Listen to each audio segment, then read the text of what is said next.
nhẹ rơi, cơn mưa nhẹ rơi, cơn mưa nhẹ rơi.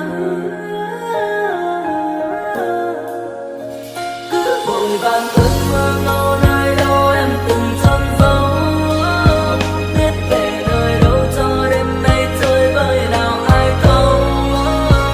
Có em rồi, làm mơ em rồi, cứ vội vàng bất chợt cơn mưa chiều nay. Yêu ai để không chịu những nỗi buồn, yêu ai để không nước mắt hay dòng, yêu ai để không chịu những tổn thương, để mỗi khi mưa rơi trong lòng đừng cố liêu. Em trao tình yêu vội vàng đến vậy, rồi cách xa mới chút cái bá thành xa lạ. Anh không hận em cũng chẳng trách em, chỉ tiếc thương với chút thất vọng về nơi em. Mưa ơi mưa đừng rơi, để nụ cười nấp sau bao môi cứ đong đến nỗi buồn, để nghẹn ngào mỗi khi đến tối. Cho đi chẳng nhận lại, để giờ này đánh đôi được gì yêu.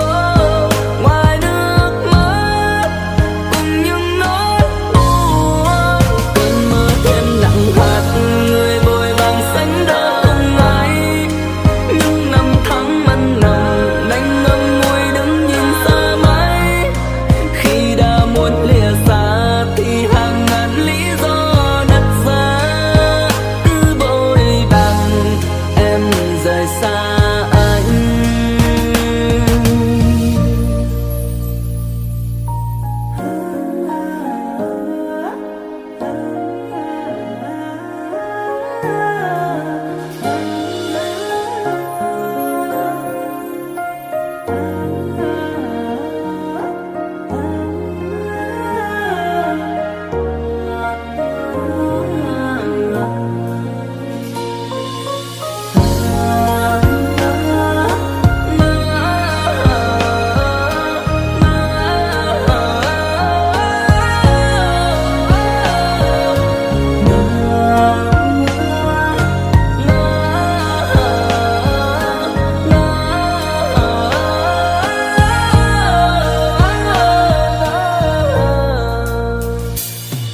Khi yêu tại sao mù quáng đến vậy, chẳng nghĩ suy trao hết niềm tin để ngỡ ngàng.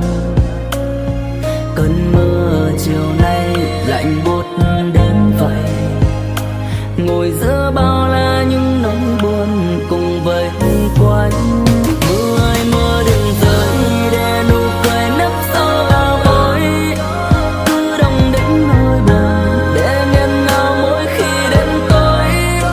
Cho đi chẳng nhận lại, để giờ này đánh đôi được gì yêu. Ngoài nước mắt cùng những nỗi buồn, cơn mưa thêm nặng hạt, người vội vàng sánh đôi cùng ai.